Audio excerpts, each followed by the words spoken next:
Good morning everybody, how are you today? It's time to lesson English now. Selamat pagi semua. Bagaimana kabarnya hari ini? Semua sehat? Semangat ya.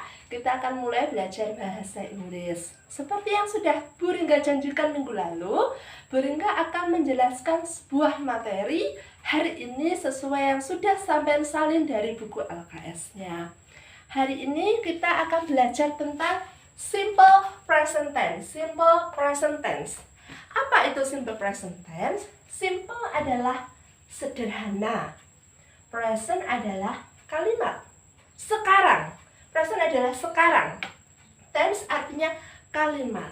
Jadi simple present tense adalah sebuah kalimat yang menyatakan suatu pekerjaan yang sekarang sedang kita lakukan atau rutin kita lakukan dan sering kita lakukan. Artinya dia teratur kita lakukan. Di dalam bahasa Inggris ada namanya kata kerja, ya. Contohnya kata kerja adalah menyapu, mengepel, pergi, membaca.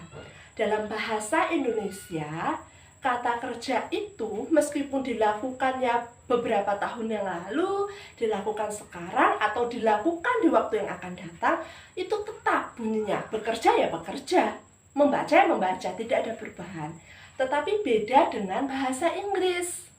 Kata kerja itu akan berubah apabila dia dilakukan beberapa tahun yang lalu, artinya sudah terjadi, kata kerjanya beda. Yang dilakukan dengan sekarang, bunyinya juga beda. Yang dilakukan akan datang, bunyinya juga beda. Ada namanya verb 1, verb 2, dan verb 3. Verb itulah yang disebut dengan kata kerja.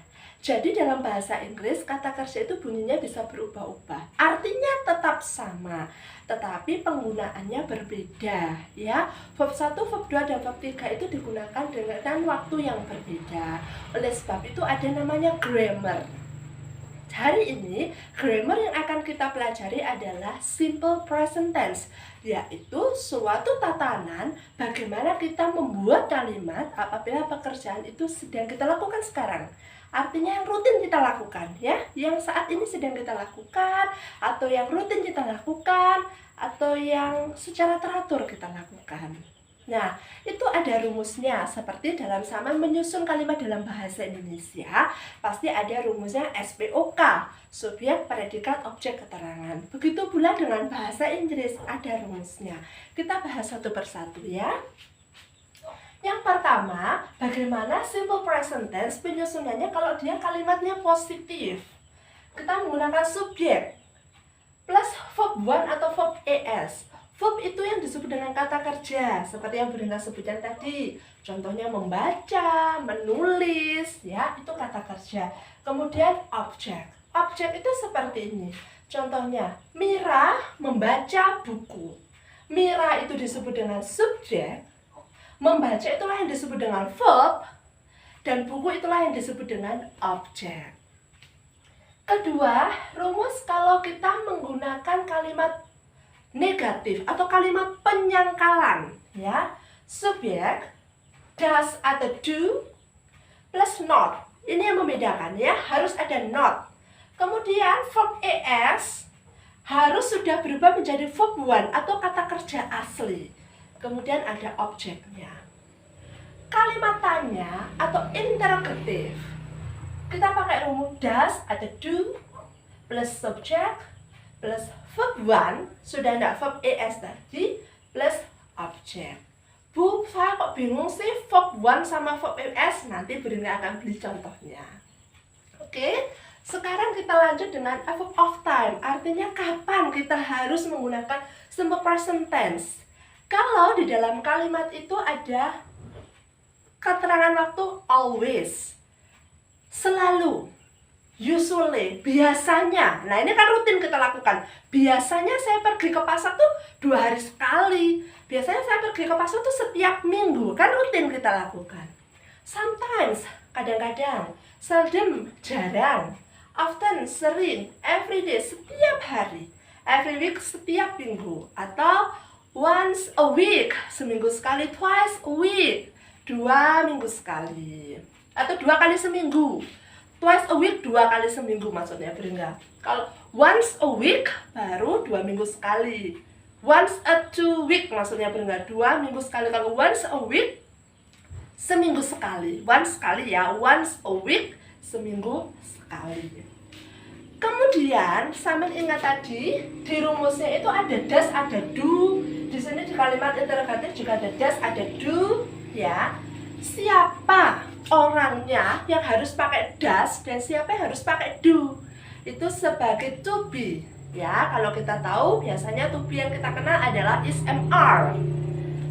Kemudian ada kalau dalam simple present tense to be yang kita gunakan ada das atau do.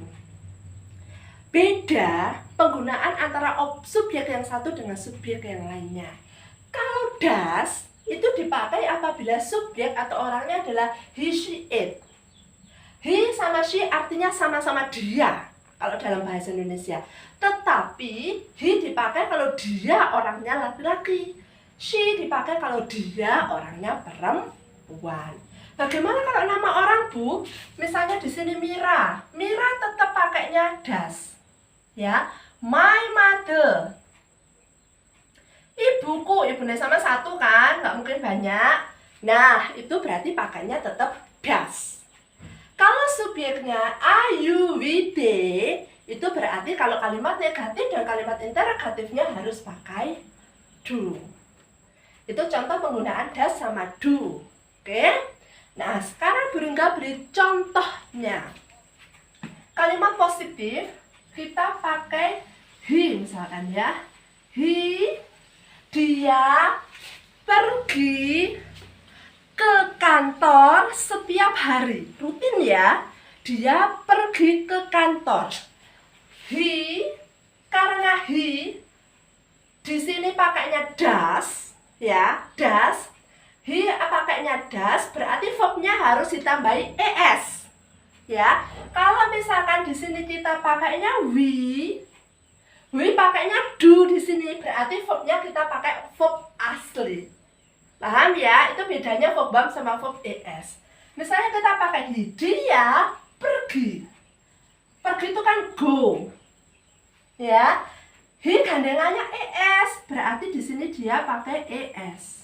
Karena kan gandengannya das, ya. Kalau kita pakai we, kita tetap we go. Karena kan gandengannya do, nggak usah kasih es. He goes to office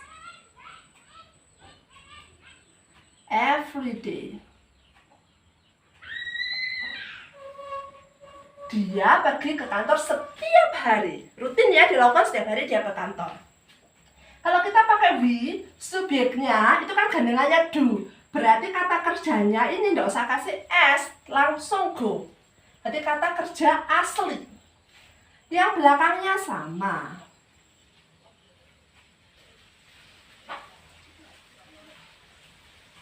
Cuma beda subjek. Ya. Ini contoh kalau kita pakai subjek he yang gandengannya das dan subjek we yang gandengannya do. Kalau gandengannya das berarti kata kerjanya atau verbnya kita tambahin es.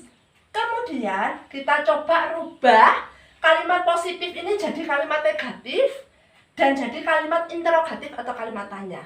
Kita coba contoh yang pertama ya. Contoh pertama benar kasih bintang, contoh kedua benar kasih lingkaran. Contoh yang pertama kita rubah ke bentuk negatif atau penyangkalan. Kita ikuti rumusnya. Subjek ditulis he. Das atau do? Kita lihat di sini he gandengannya apa? Oh, das. Berarti he does.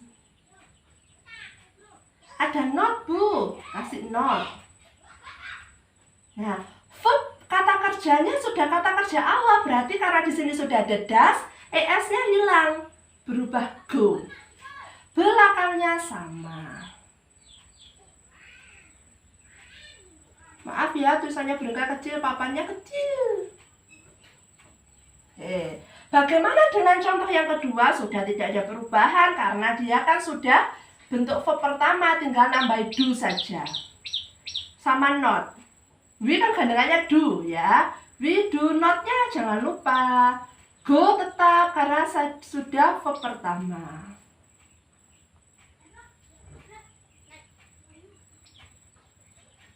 yang belakang tetap. Nah, itu contohnya. Terus bagaimana dengan kalau dirubah menjadi kalimat tanya, interrogatif? Oke, kita coba kalimat pertama tadi ya.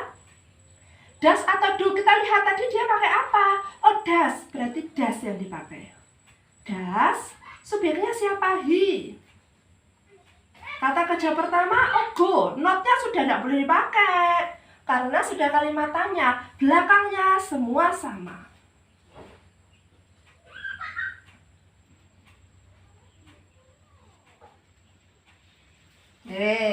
Ini contoh yang pertama, jangan lupa tanda tanya.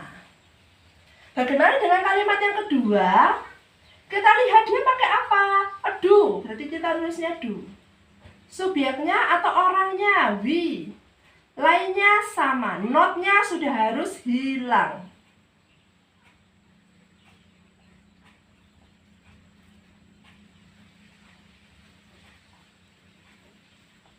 Oke. Paham ya? Jadi kalau membuat kalimat positif, lihat subjeknya. Kalau dia subjeknya gandengannya das, berarti belakangnya tinggal nambahin s atau es. Kalau dia do, berarti belakangnya jangan dikasih apa-apa, langsung go saja. Kalau usah dikasih apa-apa. Kalau write, menulis ya langsung write biasa. Ya, oke? Itu adalah contoh bagaimana menggunakan simple present tense. Silakan sampean salin catatan yang ada di video ini, tidak usah khawatir, sama tidak usah skip, tidak usah. Beringan nanti akan fotokan yang harus sama tulis sebagai tambahan rumus kemarin atau keterangan kemarin di LKS. Kalau di LKS kemarin sudah dijelaskan, kalau kita menggunakannya ada keterangan waktu ini, keterangan waktu ini, keterangan waktu ini, kita contoh kalimatnya seperti apa. Benar cuma menambahkan saja bagaimana rumus yang biasanya kita pakai. Setelah ini, Bu Ringga akan memberikan 3 soal. Sudah ada kalimat positifnya, silahkan sama rubah menjadi bentuk negatif dan interrogatif. Selamat mencoba.